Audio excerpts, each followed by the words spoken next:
ദൈവനാമത്തിന് മഹത്വമുണ്ടാകട്ടെ.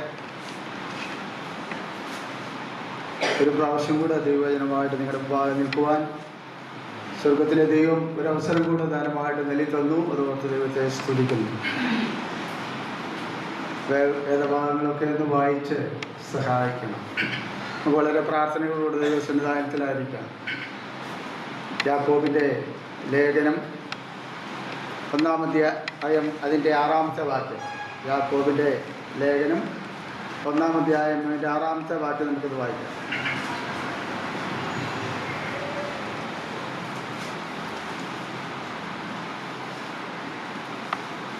വായിച്ചത്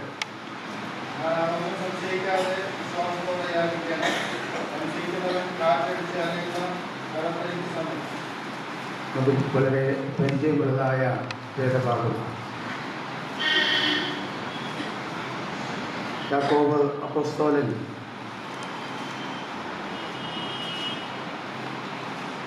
പലസ്തീന് ചുറ്റുപാടും ചിതറിപ്പാർക്കുന്ന 12 ഗോത്രങ്ങൾക്ക് കർത്താവായ യേശുക്രിസ്തുവിൽ വിശ്വസിച്ച് രക്ഷപ്രാപിച്ച ദൈവത്തിൻ്റെ കൽപ്പന അനുസരിച്ച് ദൈവത്തെ ആരാധിക്കുന്ന ദൈവജനത്തിനാണ് ഈ ലേഖനം എഴുതിയിരിക്കുന്നത്. 1-ാം വാക്യത്തെ നമ്മളിങ്ങനെയാണ് വായിക്കുന്നത്: ദൈവത്തിൻ്റെയും കർത്താവായ യേശുക്രിസ്തുവിൻ്റെയും ദാസനായ യാക്കോബ് എഴുതുന്നത്, ചിതറിപ്പാർക്കുന്ന 12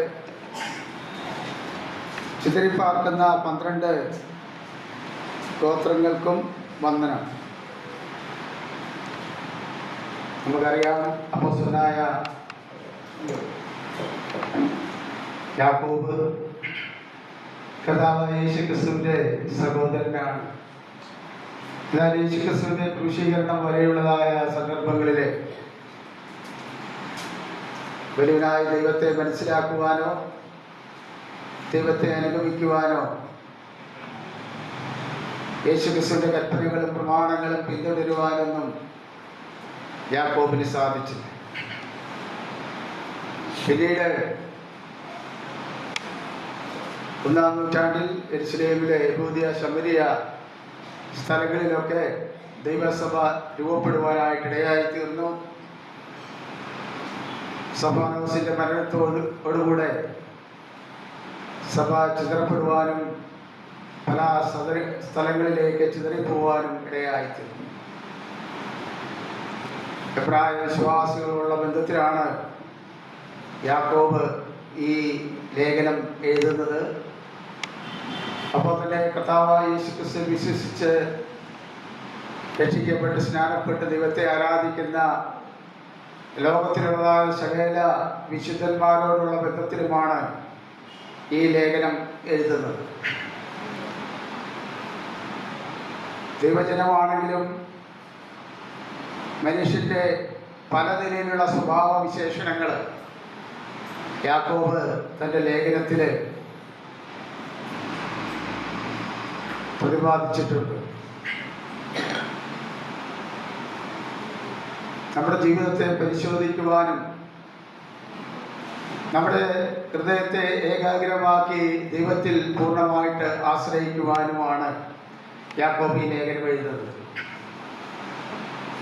നമുക്കറിയാം, അപ്പോസ്തലനായ പൗലോസ് റോമയിലുള്ള വിശുദ്ധന്മാർക്ക് ലേഖനം എഴുതുമ്പോൾ വിശ്വാസത്താലുള്ള നീതീകരണത്തെക്കുറിച്ച് വളരെ ആധികാരികമായി പൗലോസ് അവിടെ രേഖപ്പെടുത്തുന്നു. എന്നാൽ യാക്കോബ് ലേഖനത്തിൽ വിശ്വാസം മാത്രം പോരാ, വിശ്വാസത്തിന് അനുയോജ്യമായ പ്രവൃത്തിയും നമ്മുടെ ജീവിതത്തിൽ ആവശ്യമാണ്. നമുക്ക് ദൈവത്തോടുള്ള ബന്ധത്തിലും ദൈവവചനത്തോടുള്ള ബന്ധത്തിലുമൊക്കെ പല നിലയിലുള്ള വിശ്വാസങ്ങളുണ്ട്. എന്നാൽ ആ വിശ്വാസം മാത്രം പോരാ, അത് ജീവിതത്തിൽ പ്രാവർത്തികമാക്കി മറ്റുള്ളവർക്ക് മനസ്സിലാകത്തക്ക നിലയിൽ നാം ജീവിക്കണമെന്നുള്ളത് ദൈവം നമ്മെ കുറിച്ച് ആഗ്രഹിക്കുന്ന കാര്യമാണ്. അതുകൊണ്ടാണ് വിശ്വാസത്തിന് അനുകൂലമായ അനുസരിച്ചുള്ളതായ പ്രവൃത്തിയും നമ്മുടെ ജീവിതത്തിൽ ഉണ്ടാകണം. യാക്കോബിന്റെ ലേഖനത്തിൽ നിന്ന് ആ നിലയിലുള്ളതായ ചില മനുഷ്യരെ കുറിച്ച് യാക്കോബ് എടുത്ത് പറയുന്നുണ്ട്. നമ്മൾ വായിച്ചതായ വേദഭാഗത്തേക്ക് കടന്നു വരുമ്പോൾ അവിടെ ഇങ്ങനെയാണ് നമ്മൾ വായിച്ചത്: എന്നാൽ അവനൊന്നും സംശയിക്കാതെ വിശ്വാസത്തോടുകൂടെ യാചിക്കണം. സംശയിക്കുന്നവൻ കാറ്റടിച്ച് അലയുന്ന കടൽ തിരയ്ക്ക് സമൻ. ഇങ്ങനെയുള്ള മനുഷ്യൻ കർത്താവിൽ നിന്ന് വല്ലതും ലഭിക്കുമെന്ന് നിരൂപിക്കരുത്. അപ്പോൾ കാറ്റടിച്ചലയുന്ന കടൽ തിരയ്ക്ക് സമാനമായ മനസ്സുള്ള, സംശയിക്കുന്ന മനസ്സുള്ള ഒരു മനുഷ്യൻ, അവനും വിശുദ്ധനാണ്, ദൈവത്തെ ആരാധിക്കുന്നവനാണ്, ദൈവമക്കളാണ്. അപ്പോഴും മനസ്സിൽ പല നിലയുള്ളതായ സംശയങ്ങളാണ്.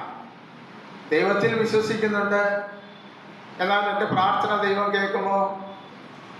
എൻ്റെ ഹൃദയത്തിലെ ആഗ്രഹങ്ങളൊക്കെ അതാത് സമയങ്ങളിൽ ദൈവം നിവർത്തിച്ചു തരുമോ? പല നിലയിലുള്ളതായ സംശയങ്ങൾ നമുക്ക് കാണുവാനായിട്ട് ഇടയായിത്തീരും. അങ്ങനെയുള്ളതായ വ്യക്തി ജീവിതങ്ങൾക്ക് കർത്താവിൽ നിന്ന് ഒന്നും പ്രാപിക്കുവാൻ കഴിയുകയില്ല എന്ന് യാക്കോബ് അപ്പോസ്തലൻ വളരെ അടിവരയിട്ട് നമ്മെ ഓർമ്മിപ്പിക്കുന്നു. മത്തായിയുടെ സുവിശേഷം 14-ാം അധ്യായം അതിൻ്റെ 31-ാമത്തെ വാക്യം നമുക്കൊന്ന് വായിക്കാം. മത്തായിയുടെ സുവിശേഷം 14-ാം അധ്യായം അതിൻ്റെ 31-ാമത്തെ വാക്യം.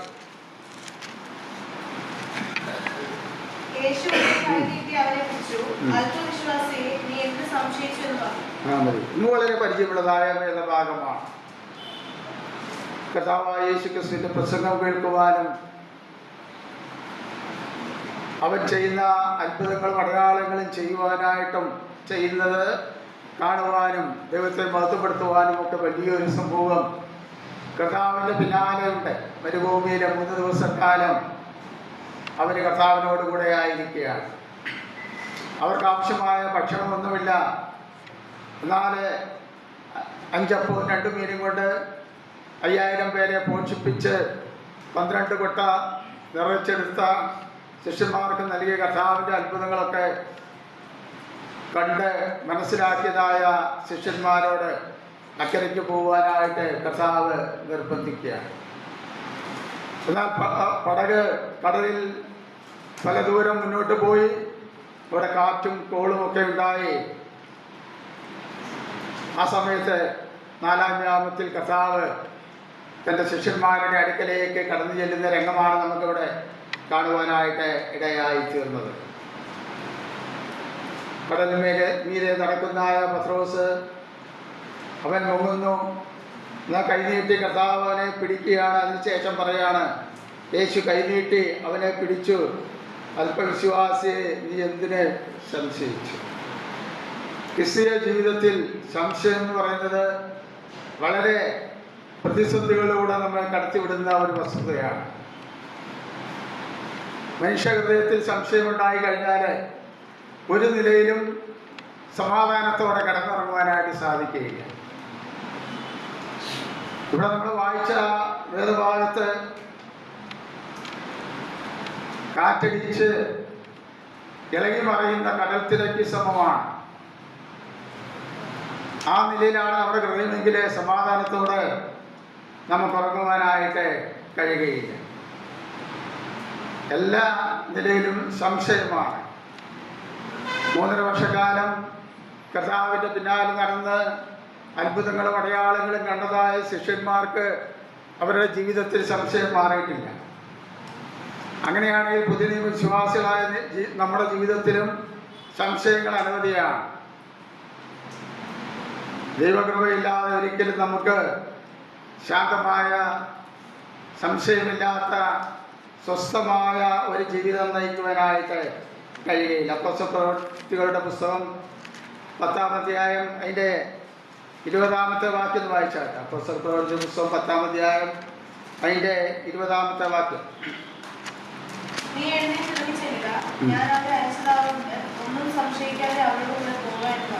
നമുക്ക് ഈ ഭാഗമൊക്കെ വളരെ പരിചയമുള്ളതായ വേദഭാഗമാണ്.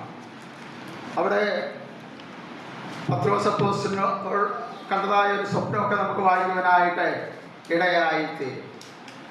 കൊർന്നല്യോസിൻ്റെ പ്രാർത്ഥന ദൈവം കേട്ടു.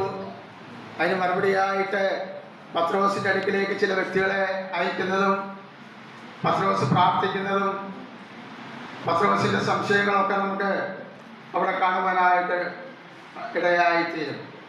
ദൈവാത്മാവ് പത്രോസിനോട് പറയുകയാണ്, നീ എഴുന്നേറ്റ് ഇറങ്ങിച്ചെല്ലുക, ഞാൻ അവരെ അയച്ചതാകൊണ്ട് ഒന്നും സംശയിക്കാതെ അവരോടുകൂടെ പോവുക എന്ന് പറഞ്ഞു.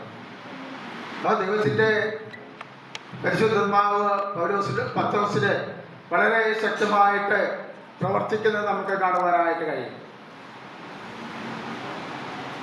പത്രോസിന് ഒരിക്കലും അംഗീകരിക്കുവാൻ കഴിയാത്ത കാര്യങ്ങളൊക്കെ സ്വപ്നത്തിലൂടെ ദൈവം വെളിപ്പെടുത്തി കൊടുക്കുമ്പോഴും ദൈവമാണ് തൻ്റെ ദാസൻ അത് വെളിപ്പെടുത്തുന്നതെന്ന് നന്നായിട്ട് അറിയാമെങ്കിലും അവരോടുകൂടെ കടന്നു പോകാനായിട്ട് പത്രോസിന് സംശയമാണ്.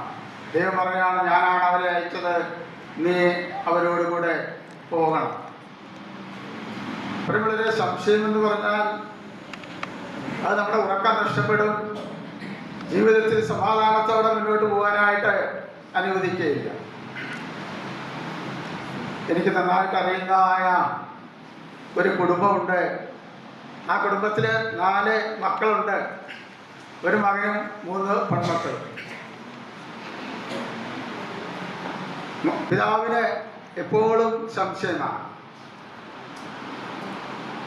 പിതാവിൻ്റെ സംശയം എന്ന് പറയുന്നത്, ഒരു മകനാണുള്ളത്, എൻ്റെ പ്രായാധിക്യ സമയത്ത് ഈ മകൻ എന്നെ നോക്കുമോ, മാതാവിനെയും പിതാവിനെയും ശുശ്രൂഷിക്കുമോ, അവരുടെ പ്രയാസങ്ങളിൽ അവരെ സ്നേഹിക്കുമോ, അവർക്ക് കൂട്ടു നിൽക്കുമോ എന്നുള്ളതാണ് പിതാവിൻ്റെ സംശയം. എന്നാൽ മകനും വലിയ സംശയമാണ്. അപ്പന് കുറച്ച് മുതലൊക്കെ നന്നായിട്ടുണ്ട്. അപ്പം മകൻ്റെ സംശയം, അപ്പൻ്റെ കാലശേഷം ഈ പെൺമക്കളൊക്കെ വന്ന് ഈ സ്വത്ത് കൈക്കലാക്കുമോ എന്നുള്ളതാണ് മകൻ്റെ സംശയം. 2 കൂട്ടർക്കും വളരെ സംശയമാണ്. മകൻ ആഗ്രഹിക്കുന്നത് ഈ സമ്പത്തൊക്കെ എങ്ങനെയെങ്കിലും കൈക്കലാക്കണം. 2 പേരും സ്നേഹമായിട്ടിരുന്നാൽ മകൻ പറയുന്നതൊക്കെ അപ്പൻ അനുസരിക്കണം. അതുകൊണ്ട് അപ്പനൊരു ഉപാധി മുന്നോട്ട് കണ്ടുപിടിച്ചു. ഈ മകനുമായിട്ട് വലിയ കൂട്ടൊന്നും വേണ്ട, വലിയ മിണ്ടാട്ടമൊന്നുമില്ല. ഒരു വീട്ടിലാണ് താമസിക്കുന്നതെങ്കിലും 2ആയിട്ടാണ് താമസിക്കുന്നത്, ഭക്ഷണമൊക്കെ 2ആയിട്ടാണ് വെക്കുന്നത്, വലിയൊരു ബന്ധമൊന്നുമില്ല. എപ്പോഴും പിതാവിന് ഭയങ്കര ഒരു സംശയമാണ്, ഭയങ്കര പേടിയാണ്. ഏതെങ്കിലും നിലയിൽ ഈ മകനെ അപായപ്പെടുത്തി ഈ സമ്പത്തൊക്കെ കൈക്കലാക്കുമോ. സമ്പത്തുണ്ടെങ്കിലും പ്രയാസമാണ്, ഇല്ലെങ്കിലും ബുദ്ധിമുട്ടാണ്. അപ്പം സംശയം എപ്പോഴും എന്ത് ചെയ്യും, മനുഷ്യൻ്റെ ഉറക്കം കെടുത്തും, അവരുടെ സമാധാനം നഷ്ടപ്പെടുത്തും. അങ്ങനെ മുന്നോട്ട് പോയാൽ വലിയ പ്രയാസമാണ്. കാരണം ശാരീരികമായിട്ടും മാനസികമായിട്ടൊക്കെ തളർച്ച ഉണ്ടാകും, രോഗം വരും, പ്രയാസത്തിലൂടെ കടന്നു പോകും.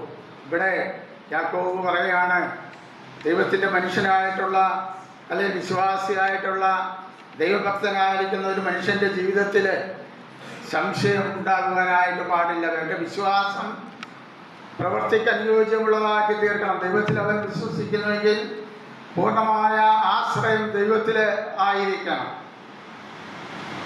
സംശയിച്ചാലേ അവൻ ദൈവത്തിൽ നിന്നൊരു നന്മയും ഒരു അനുഗ്രഹവും പ്രാപിക്കുന്നില്ല എന്ന് തിരുവചനം നമ്മെ ഓർമ്മിപ്പിക്കുന്നു. അതുകൊണ്ട് ദൈവത്തിൽ പൂർണ്ണമായ പ്രത്യാശയോടെ ജീവിക്കുവാൻ നമുക്കിടയായി തീരണം. എബ്രായ ലേഖനം 11-ാം അധ്യായം അതിൻ്റെ 6-ാമത്തെ വാക്യം കൂടെ ഒന്ന് വായിക്കാൻ നമുക്ക്. എബ്രായ ലേഖനം 11-ാം അധ്യായം അതിൻ്റെ 6-ാമത്തെ വാക്യം നമുക്ക് വളരെ പരിചയമുള്ളതായ വേദഭാഗമാണ്. വായിച്ചാൽ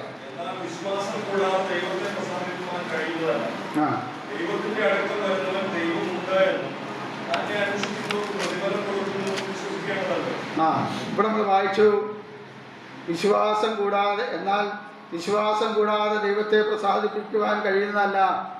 ദൈവത്തിൻ്റെ അടുക്കൽ വരുന്നവൻ ദൈവമുണ്ട് എന്നും തന്നെ അന്വേഷിക്കുന്നവർക്ക് പ്രതിഫലം കൊടുക്കുന്നുവെന്നും വിശ്വസിക്കേണ്ടതല്ലയോ. അപ്പോൾ ദൈവത്തിലുള്ളതായ വിശ്വാസവും പ്രത്യാശയുമാണ് നമ്മെ ഏറ്റവും ഉന്നതമായ പാതയിലേക്ക് നയിക്കുന്നത്. ദൈവത്തിൻ്റെ അടുക്കൽ വരുന്നതായ വ്യക്തി ജീവിതങ്ങൾ ദൈവത്തെ അന്വേഷിക്കുന്നവർക്ക് പ്രതിഫലം കൊടുക്കുന്നു എന്ന് വിശ്വസിക്കണം എന്ന് നമുക്കിവിടെ കാണുവാനായിട്ട് കഴിയും. വിശ്വാസം കൂടാതെ ആർക്കും ദൈവത്തെ പ്രസാദിപ്പിക്കുവാനായിട്ട് കഴിയില്ല. വിശ്വാസത്തോടു കൂടി മാത്രമേ ദൈവത്തിൽ നിന്നുള്ളതായ അനുഗ്രഹങ്ങൾ നമുക്ക് പ്രാപിക്കുവാനായിട്ട് സാധിക്കുള്ളൂ. രണ്ടാമതായിട്ട് അവിടെ തന്നെ നമുക്ക് കാണുവാൻ കഴിയും 8-ാമത്തെ വാക്യം. അവിടെ നമ്മൾ ഇങ്ങനെയാണ് വായിക്കുന്നത്. 1-ാം അധ്യായം അതിൻ്റെ 8-ാമത്തെ വാക്യം നമ്മൾ വായിച്ചാട്ടെ. 8-ാമത്തെ വാക്യം. ഇവിടെ 2-ാമത്തെ വാക്യം വായിച്ച ഭാഗത്ത് യാക്കോബ് പറയുകയാണ്, ഇരുമനസ്സുള്ള മനുഷ്യൻ തൻ്റെ വഴികളിലൊക്കെയും അസ്ഥിരനാണ്. വിശ്വാസിയാണ്, വിശ്വാസത്താലുള്ള നീതീകരണം പ്രാപിച്ചവനാണ്, പ്രവൃത്തിയാൽ വിശ്വാസം വെളിപ്പെടുത്തുന്നവനാണ്.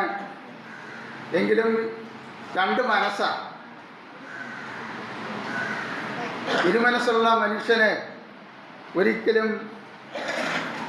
തൻ്റെ വഴികളൊക്കെ അസ്ഥിരനാണ് എന്ന് പറഞ്ഞാൽ ഒരു സ്ഥിരതയില്ലാത്തവനാണ്. ഒന്നും അവന് ദൈവത്തിൽ നിന്ന് പ്രാപിക്കുവാനായിട്ട് കഴിയുകയില്ല. രണ്ട് മനസ്സാണ്, രണ്ട് സേവയാണ്, രണ്ട് ചിന്താഗതികളാണ്.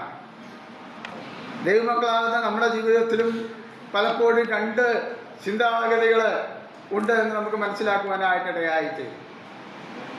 എന്നാൽ ദൈവം നമ്മെക്കുറിച്ച് ആഗ്രഹിക്കുന്നത് ദൈവത്തെ അറിയുന്നതിന് മുൻപേ പല ചിന്താഗതികൾ നമ്മുടെ മനസ്സിലുള്ളവരാണ്. എന്നാൽ ദൈവത്തെ അറിഞ്ഞപ്പോൾ എന്ത് ചെയ്ത ഏകരക്ഷിതാവായിരിക്കുന്ന കർത്താവായ യേശുക്രിസ്തുവിലുള്ള വിശ്വാസത്താൽ ദൈവമക്കളായി തീർന്ന ദൈവത്തിൻ്റെ മകനായിരിക്കുന്ന നാം ദൈവത്തിലുള്ള വിശ്വാസവും ദൈവത്തോടുള്ള ഭക്തിയും മുറുകെ പിടിച്ച് മുന്നോട്ട് ജീവിക്കണം. ഇരുമനസ്സിന് യാതൊരു വിധമാകുന്ന സ്ഥാനവും അവിടെ ഇല്ല എന്ന് തിരുവചനം നമ്മെ ഓർമ്മിപ്പിക്കുകയാണ്. 12-ാം സങ്കീർത്തനം അതിൻ്റെ 2-ാമത്തെ വാക്യം വായിച്ചാട്ടെ. 12-ാം സങ്കീർത്തനം അതിൻ്റെ 2-ാമത്തെ വാക്യം.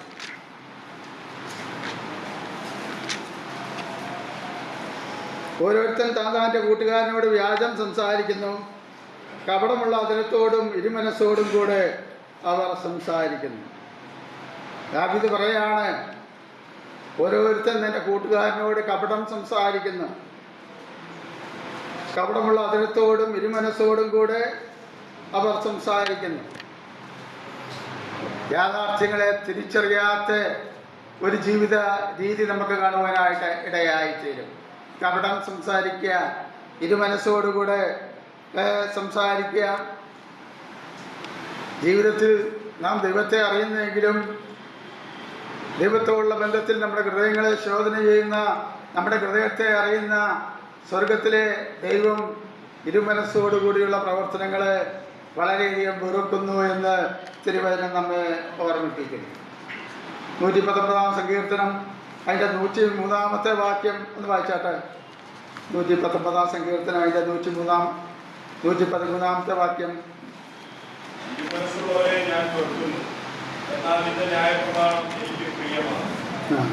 ഇവിടെ നമ്മൾ വായിച്ചത്, ഇരുമനസ്സുള്ളവരെ ഞാൻ വെറുക്കുന്നു, എന്നാൽ നിന്റെ ന്യായപ്രമാണം എനിക്ക് പ്രിയമാകുന്നു. സ്വർഗത്തിലെ ദൈവം വെറുക്കുന്ന അനവധി കാര്യങ്ങൾ തിരുവചനത്തിൽ നമുക്ക് കാണുവാനായിട്ട് കഴിയും. ഏറ്റവും പരമപ്രധാനമായ ഒരു വിഷയമാണ് ഇരുമനസ്സുള്ളവരെ ഞാൻ വെറുക്കുന്നു. ദൈവമക്കൾ എന്നുള്ളതായ പേര് മാത്രം പോരാ, ഹൃദയത്തെ പരിശോധിക്കുന്ന, ഹൃദയത്തെ ശോധന ചെയ്യുന്ന ഒരു ദൈവമുണ്ട്. മനുഷ്യൻ പുറമേയുള്ള കാര്യങ്ങളൊക്കെ പരിഗണിക്കും, നല്ല സാക്ഷ്യമൊക്കെ പറയും. എന്നാൽ സ്വർഗത്തിലെ ദൈവം അഗ്നിജാലകത്തൊത്തുള്ള കണ്ണുള്ള ദൈവം മനുഷ്യൻ്റെ ഹൃദയത്തെയാണ് പരിശോധിക്കുന്നത്. ഹൃദയത്തിൻ്റെ നിരൂപണങ്ങൾ നന്നായിട്ട് അറിയുന്ന സ്വർഗത്തിലെ ദൈവം ഇരുമനസ്സുള്ള വ്യക്തിയെ വെറുക്കുന്നു എന്നുള്ളത് തിരുവചനം നമ്മെ ഓർപ്പിക്കുക. അതുകൊണ്ട് വളരെ ഭക്തിയോടും ഭയത്തോടും കൂടെ നാം കർത്താവിനെ സേവിക്കണം. യാക്കോബിൻ്റെ ലേഖനം 4-ാം അധ്യായം അതിൻ്റെ 8-ാമത്തെ വാക്യം കൂടെ നമുക്ക് വായിക്കാം. പാപികളെ കൈകളെ വെടുപ്പാക്കുകയും ഇരുമനസ്സുള്ളവരെ ഹൃദയങ്ങളെ ശുദ്ധീകരിക്കുക. ദൈവം നമ്മോട് അടുത്ത് വരണമെങ്കിൽ നമ്മുടെ ഹൃദയങ്ങളെ എന്ത് ചെയ്യണം? നാം ശുദ്ധീകരിക്കണം. ഏകാഗ്രതയോട് ദൈവത്തെ നാം സേവിക്കണം. മത്തായി സുവിശേഷം 7-ാം അധ്യായം 13-14 വാക്യങ്ങൾ നമ്മൾ വായിക്കുമ്പോൾ അവിടെ എങ്ങനെയാണ് നമ്മൾ വായിക്കുന്നത്? ഇടുക്കുവാതിലൂടെ അകത്ത് കടപ്പിൽ നാശത്തിലേക്ക് പോകുന്നവരുടെ വാതിൽ വീതിയുള്ളതും വഴി വിശാലവും അതിൽ കൂടെ കടക്കുന്നവർ അനേകരുമാകുന്നു. ജീവിതത്തിലേക്ക് പോകുന്നവരുടെ വാതിൽ ഇടുക്കവും വഴിഞ്ഞെരുക്കവും ഉള്ളതത്രേ, അത് കണ്ടെത്തുന്നവർ ചുരുക്കം. രണ്ട് വഴികളെക്കുറിച്ച് കർത്താവ് തൻ്റെ ശിഷ്യന്മാരോട് പറയുക. ഒന്ന് വിശാലമായ വഴി, അവിടെ എങ്ങനെയും ജീവിക്കാം, എങ്ങനെയും പോകാം. കർത്താവിനെ കണ്ടെത്തുന്നതിന് മുൻപൊക്കെ നമ്മൾ അങ്ങനെ പോയവരായിരുന്നു. വിശാലമായ വഴിയിലൂടെ അവിടെ ഉല്ലാസമുണ്ട്, ലോകത്തിൻ്റെ മായക്കാഴ്ചകളുണ്ട്, ലോകത്തിൻ്റെ എല്ലാവിധമാകുന്ന ആഡംബരങ്ങളുമുണ്ട്, എല്ലാവിധമാകുന്ന സന്തോഷമുണ്ട്. എന്നാൽ ആ വഴിയുടെ അവസാനം എന്ന് പറയുന്നത് നിത്യമായ നരകമാണ്. അവിടെ സമാധാനമില്ല. ആശയ്ക്ക് വകയായിട്ട് ആശിക്കുവാൻ വേണ്ടി ഒരു വകയുമില്ല. എന്നാൽ ഇടുക്കുവാതിൽ അവിടെ ഞെരുക്കമുണ്ട്, പ്രയാസമുണ്ട്. ആ വഴികളിലൂടെ കടന്നു പോകണമെങ്കിൽ ദൈവം പ്രത്യേക പ്രമാണങ്ങൾ ദൈവമക്കൾക്ക് തന്നിട്ടുണ്ട്. ആ വഴികളിലൂടെ നാം കടന്നു പോയില്ല. പോകുമ്പോൾ പ്രയാസങ്ങളും പ്രതിസന്ധികളൊക്കെ നമ്മുടെ ജീവിതത്തിലുണ്ട്. എന്നാൽ ആ വഴിയെ കടന്നു പോകാനായിട്ട് വളരെ ചുരുക്കം ആളുകൾ മാത്രമേ ഉള്ളൂ. കാരണം അത് ത്യാഗസമ്പൂർണമായ ഒരു വഴിയാണ്. ദൈവത്തെ പ്രസാദിപ്പിച്ചുകൊണ്ട് ദൈവത്തിൻ്റെ ഇഷ്ടം മാത്രം നിറവേറ്റിക്കൊണ്ട് മുന്നോട്ട് ജീവിക്കുവാൻ കഴിയുന്നതായ ഒരു വഴിയാണ്. അത് ലോകത്തിൻ്റെ മോഹങ്ങൾക്കൊന്നും അവിടെ യാതൊരു വിധമാകുന്ന സ്ഥാനമില്ല. അവിടെ കഷ്ടതയുണ്ട്, പ്രയാസമുണ്ട്, പ്രതിസന്ധിയുണ്ട്. എന്നാൽ കർത്താവിനെ പ്രസാദിപ്പിച്ചുകൊണ്ട് മുന്നോട്ട് പോകുന്ന വ്യക്തികൾക്ക് വളരെ സമാധാനത്തോടെ മുന്നോട്ട് ജീവിക്കാനായിട്ട് ഇടയായിത്തീരും. മൂന്നാമത് നമ്മൾ കാണുന്നവിടെ 1-ാം അധ്യായം തന്നെ അതിൻ്റെ 12-ാം വാക്യത്തിലെ പരീക്ഷ സഹിക്കുന്ന മനുഷ്യൻ. ഇവിടെ നമുക്ക് കാണുവാനായിട്ട് കഴിയുന്നത് യാക്കോബ് പറയാണ്, പരീക്ഷ സഹിക്കുന്ന മനുഷ്യൻ ഭാഗ്യവാൻ, അവൻ കൊള്ളാവുന്നതിനായി തെളിഞ്ഞ ശേഷം അവന് ജീവകിരീടം പ്രാപിക്കുമെന്ന് അവിടെ നമുക്ക് കാണുവാനായിട്ട് ഇടയായിത്തീരും. കർത്താവ് നമ്മെ സഹായിക്കട്ടെ. പരീക്ഷ പ്രതിസന്ധികളൊക്കെ ധാരാളമായിട്ട് നമ്മുടെ ജീവിതത്തിൽ ഉണ്ടാകും. ഉൽപ്പത്തി പുസ്തകം 22-ാം അധ്യായം അതിൻ്റെ 1-2 വാക്യങ്ങൾ വായിക്കുമ്പോൾ അവിടെ ദൈവത്തിൻ്റെ ഭക്തനായിരിക്കുന്ന, ദൈവത്തിൻ്റെ സ്നേഹിതനായിരിക്കുന്ന അബ്രഹാമിനെ ദൈവം പരീക്ഷിക്കുവാനായിട്ടിടയായിത്തീർന്നു.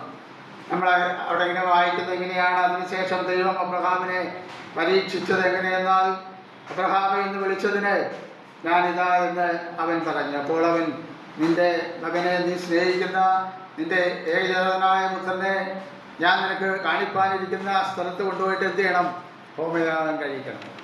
പരീക്ഷ എന്ന് പറഞ്ഞാൽ വ്യത്യസ്തമായ തലങ്ങളിലാണ് ദൈവത്തിൻ്റെ പരീക്ഷകളെന്ന് നമുക്ക് കാണുവാനായിട്ട് ഇടയായിത്തീരും.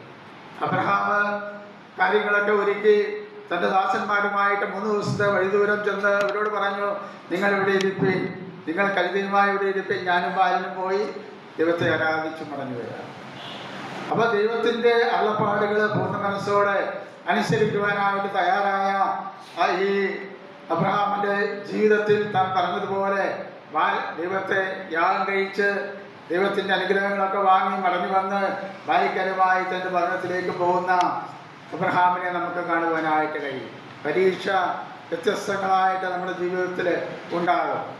പരീക്ഷ പലപ്പോഴും നമ്മുടെ ജീവിതത്തെ മാറ്റിമറിക്കുന്നതാണ്. നമുക്ക് സഹിക്കുന്നതിനപ്പുറമായ പരിശോധനകൾ ദൈവം നൽകുന്നില്ല. ദൈവം നമ്മെ പരീക്ഷിക്കുമ്പോൾ അതോടുകൂടെ നീക്കുപോക്കുകളും തന്ന് നമ്മെ പരീക്ഷിക്കുന്ന ദൈവത്തിൻ്റെ സ്നേഹം നമുക്ക് കാണുവാനായിട്ട് ഇടയായിത്തീരും. അവൻ്റെ പരീക്ഷ സഹിക്കുന്ന മനുഷ്യൻ ഭാഗ്യവാൻ, അവൻ കൊള്ളാവുന്നതിനായി തെളിഞ്ഞ ശേഷം കർത്താവ് തന്നെ സ്നേഹിക്കുന്നവർക്ക് വാഗ്ദത്തം ചെയ്ത ജീവകിരീടം പ്രാപിക്കും.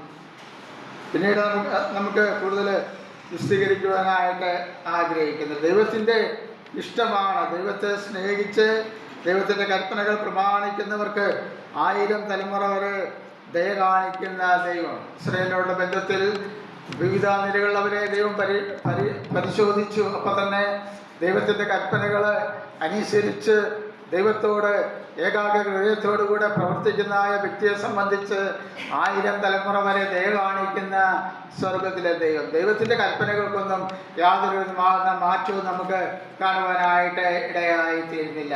നാലാമതായിട്ട് നമുക്കവിടെ കാണുവാൻ കഴിയുന്നത് യാക്കോബിന്റെ ലേഖനം 2-ാം അധ്യായം 20-ാമത്തെ വാക്യം വായിച്ചാട്ടെ.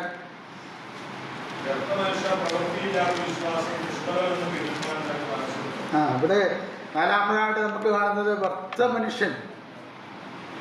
1-ാമതായിട്ട് നാം കണ്ടു സംശയിക്കുന്ന മനുഷ്യൻ. 2-ാമതായിട്ട് ഇരുമനസ്സുള്ള മനുഷ്യൻ. 3-ാമതായിട്ട് പരീക്ഷ ശ്രയിക്കുന്ന മനുഷ്യൻ. 4-ാമതായിട്ട് വ്യർത്ഥ മനുഷ്യൻ. ഇവിടെ നമ്മൾ വായിച്ചതായ വേദഭാഗത്ത് വ്യർത്ഥ മനുഷ്യ, പ്രവൃത്തിയില്ലാത്ത വിശ്വാസം നിഷ്ഫലമെന്ന് ഗ്രഹിപ്പാൻ നിനക്ക് മനസ്സുണ്ട്. യാക്കോബ് അവിടെ ഒരു ചോദ്യം ചോദിക്കുകയാണ്. നിന്റെ വിശ്വാസം നിഷ്ഫലമാണ് അല്ലെ? നീ വ്യർത്ഥ മനുഷ്യൻ, വ്യർത്ഥമായിട്ട് പല കാര്യങ്ങളും ചിന്തിക്കുന്നു അല്ലേ? വ്യർത്ഥം എന്ന് പറഞ്ഞാൽ യാതൊരു പ്രയോജനമില്ലാത്ത ജീവിതം നയിക്കുന്നതായ വ്യക്തി ജീവിതം. വെറുതെക്കെഴുതി 1-ാം ലേഖനം 15-ാം അധ്യായം അതിൻ്റെ 14-ാമത്തെ വാക്യം വായിച്ചാട്ടെ. വെറുതെക്കെഴുതി 1-ാം ലേഖനം 15-ാം അധ്യായം അതിൻ്റെ 14-ാമത്തെ വാക്യം.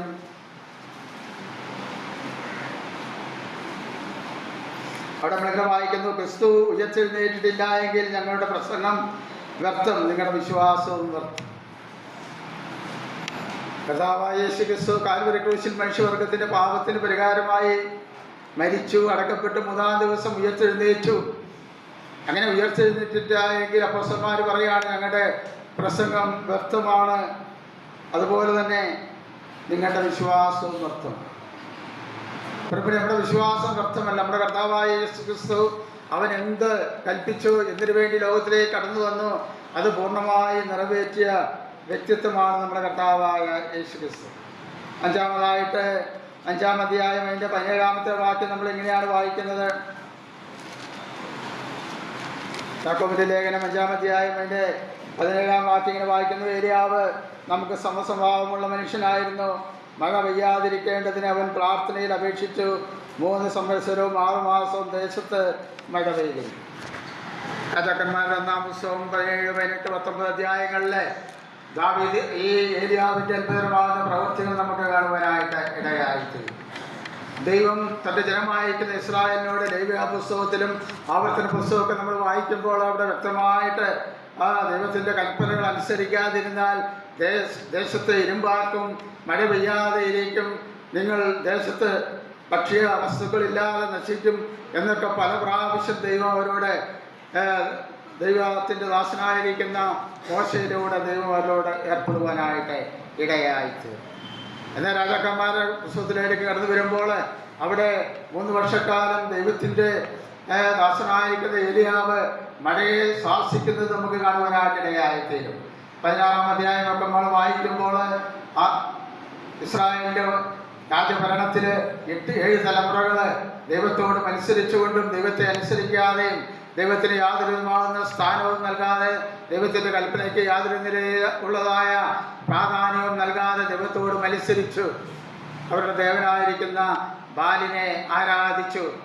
ഞങ്ങൾക്ക് മഴ നൽകുന്നത്, ഞങ്ങൾക്ക് ആരോഗ്യം നൽകുന്നത്, ഞങ്ങളുടെ ദേശത്ത് സമ്പത്ത് നൽകുന്നത് ഒക്കെ ബാലാണ്, ദൈവമല്ല എന്ന് പറഞ്ഞുകൊണ്ട് കാണുന്ന സ്ഥലങ്ങളിലൊക്കെ അശാര പ്രതിഷ്ഠകളെയൊക്കെ പ്രതിഷ്ഠിച്ചുകൊണ്ട് ദൈവത്തോട് മത്സരിച്ച ഒരു ജനത്തിൻ്റെ ആ സമയത്താണ് യഹോവയായ ദൈവം, അവനാണ് ഭൂമിയെ മഞ്ഞും മഴയും നൽകി നനയ്ക്കുന്നത്, അവനാണ് ദേശത്ത് സമൃദ്ധിയായ ഭക്ഷണം ഉണ്ടാകുവാൻ മഴ പെയ്യിക്കുന്നത് എന്നുള്ള കാര്യം ജനത്തിൻ്റെ മുമ്പാകെ അറിയിക്കുവാൻ ഏലിയാവ് വളരെ ശക്തമായിട്ട് ദൈവത്തിൻ്റെ അരുളപ്പാട് പറയുകയാണ്. ഞാൻ പറഞ്ഞിട്ടല്ലാതെ ഈ ആണ്ടുകളിൽ മഞ്ഞും മഴയും ഉണ്ടാകുകയില്ല. പ്രിയമുള്ളവർ, എത്രയോ ധീരമായ ഒരു പ്രസ്താവനയാണ് നമുക്ക് കാണുവാനായിട്ട് ഇടയായിത്തീരും. കർമ്മേൽ പർവ്വതത്തിൽ ബാലിൻ്റെ 480 പ്രവാചകന്മാരെയും അശേര പ്രതിഷ്ഠയുടെ അല്ലെങ്കിൽ ഇസബേലിൻ്റെ 400 പേരെയും ആ കർമ്മേൽ പർവ്വതത്തിൽ കൂട്ടിവരുത്തി യഥാർത്ഥ ദൈവമാരാണെന്ന് വെളിപ്പെടുത്തിയതായ ഏലിയാവ് അതിനോടുള്ള ബന്ധത്തിൽ അവിടെ നമുക്ക് കാണുവാനായിട്ട് അറിയും. ഇസബേലിൻ്റെ ഒരു വാക്ക് അവിടെ നമുക്ക് വായിക്കുവാനായിട്ട് ഇടയായിത്തീരും. രാജാക്കന്മാരുടെ പുസ്തകം 19-ാം അധ്യായത്തിൽ നാളെ സൂര്യൻ അസ്തമിക്കുന്നതിന് മുമ്പേ എൻ്റെ ഈ പ്രവാചകന്മാരോട് നീ ചെയ്തതുപോലെ ഞാൻ എന്ത് ചെയ്യും, നിനക്ക് മറുപടി നൽകും, അല്ലെങ്കിൽ ജീവനെ എടുക്കുമെന്നുള്ളതായ ഒരു പ്രസ്താവന നമുക്കിവിടെ കാണുവാനായിട്ടിടയായി. ദൈവത്തിന് വേണ്ടി അത്ഭുതം പ്രവർത്തിച്ച, അതിശയം പ്രവർത്തിച്ച, ദൈവത്തിന് വേണ്ടി ശക്തമായിട്ട് ദൈവത്തിൻ്റെ അരുളപ്പാടുകൾ അറിയിച്ചതായ ഏലിയാവ് നിരാശനായി മാനസികമായി തകർന്ന് അവൻ മരുഭൂമിയിലേക്ക് കടന്നു പോകുന്ന കാഴ്ചയൊക്കെ നമുക്ക് കാണുവാനായിട്ട് ഇടയായിത്തീരും. അവൻ്റെ ഒറ്റാഗ്രഹമേ ഉള്ളൂ, മരിച്ചാൽ മതി. ദൈവത്തിന് വേണ്ടി ഇത്രത്തോളം പ്രവർത്തിച്ചു, ഇത്രത്തോളം കാര്യങ്ങളൊക്കെ ദൈവത്തിന് വേണ്ടി ചെയ്തു. എന്നാൽ ഈ ഒരു വാക്കിൻ്റെ മുൻപാകെ അവൻ്റെ ജീവിതത്തിൻ്റെ സന്തോഷം സമാധാനമെല്ലാം നഷ്ടപ്പെട്ട് മുന്നോട്ട് പോകുന്ന ഒരു വ്യക്തിത്വം. ഇവിടെ യാക്കോബ് പറയാണ് അവൻ നമുക്ക് സമസ്വഭാവമുള്ളതായ മനുഷ്യൻ.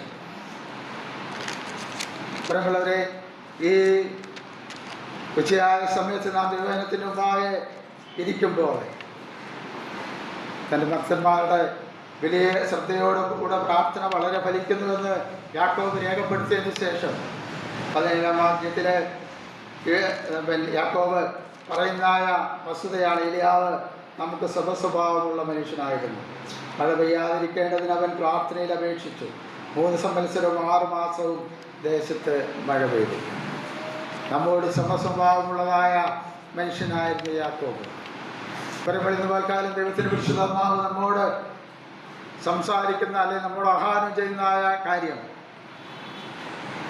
നമ്മുടെ ജീവിതത്തിൽ പൂർണ്ണ മനസ്സോടും പൂർണ്ണ ശക്തിയോടും പൂർണ്ണാത്മാവോടും കൂടെ ദൈവത്തോട് നാം അപേക്ഷിക്കുന്നുവെങ്കിൽ, ദൈവത്തോട് നാം പറ്റി നിൽക്കുന്നുവെങ്കിൽ നമ്മുടെ പ്രാർത്ഥന ദൈവം കേൾക്കും.